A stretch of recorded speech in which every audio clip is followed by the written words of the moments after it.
Hi, and welcome to Calculus Examples. I'm Dr. Finch. Today we're going to be looking at a limit as x goes to 0 of this whole mess right here. You'll notice that we have two fractions. They're separated by a minus sign.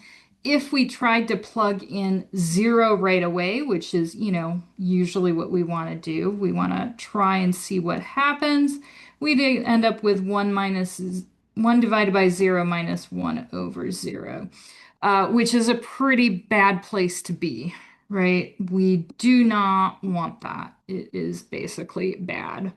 So what we're going to do is we're going to try and play around with this until we can solve it. First thing that we want to do is let's try and get these fractions together. To do that, we need to have a common denominator.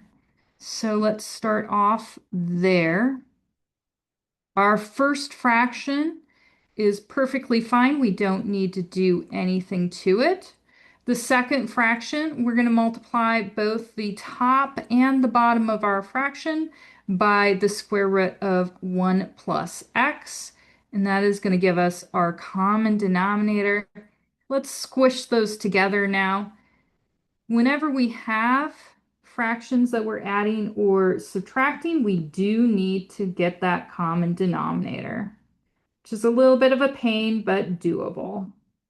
All right, so now we look at it and we see obviously, right, it looks a little bit better, but if we try to do something right now, I'm going to put it way over on the side here, we get 1 minus the square root of 1, so basically 1 minus 1 over 0, which is just 0 over 0. Again, not helpful, right? Bad. Now, you could be looking at it and say, well, when I have 0 over 0, I use L'Hopital's rule. And you could try that, but it would not go well. Notice because we've got these square roots in here, we're dealing with things to the 1/2 power. When you take the derivative of something to the half, you get a negative 1/2 now as your exponent. And it it just gets nasty. Try it out. You'll see what happens. It's ugly right off the bat. So instead of doing that, what we are going to do is we are going to focus on the fact that we've got this 1 minus square root of 1 plus x on the numerator. When you see something like that, whether it's in a limit or a function that you're taking a derivative of or an integral that you're trying to find the antiderivative to, one of the things that you can do is multiply by the conjugate. So what we mean by that is we are just going to take that same bit on that numerator and we're going to change that negative sign to a positive sign. And if you had something where you had a positive sign here, you would turn it into a negative sign over here on both the numerator and the denominator. So that's the only thing we're doing. Notice that we're multiplying that on both the top and the bottoms. We're not technically changing anything because anything divided by itself is just a 1. So we are multiplying by a fancy pants 1.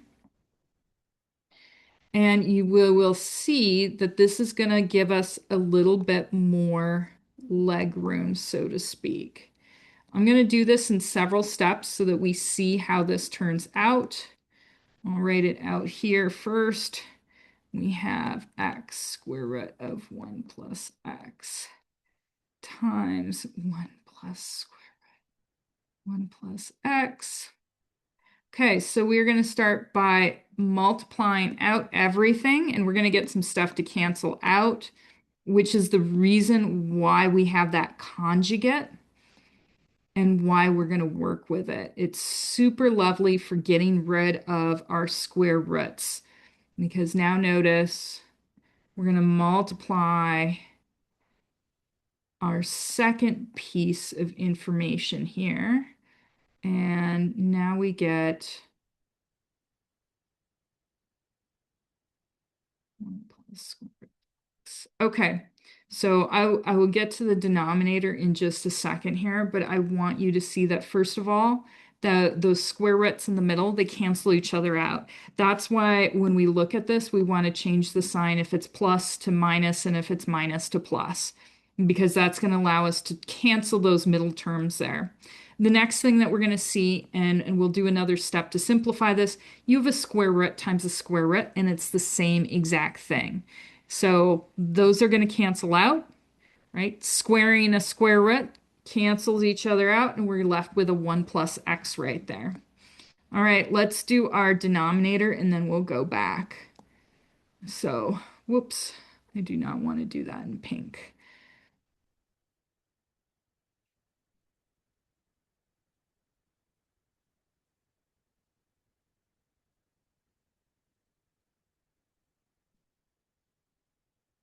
All right, so let's take our limit as x goes to 0. We have 1 minus, and all of that turns into 1 plus x. Don't forget our parentheses because our negative sign will have to distribute inside of that again. If we don't do that, we could be in trouble. On our denominator, we have our first term plus x, and our second term are square roots again because we're multiplying the same thing twice. They disappear and we end up with x times 1 plus x. And I'm not going to get rid of that 1 plus x yet or distribute that yet because we're actually going to pull an x out of our denominator.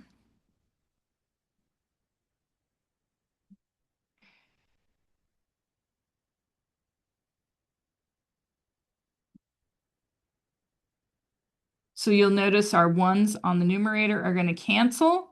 And what we end up on the top is a negative x. We want to get rid of that because right now, if we plugged in 0, we'd still have 0 over 0.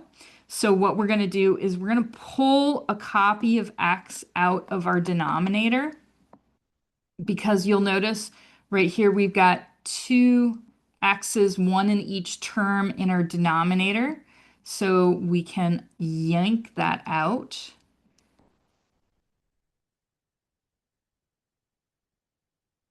And our x's are going to cancel, which leaves us with the limit as x goes to 0 of negative 1 over the square root of 1 plus x plus 1 plus x.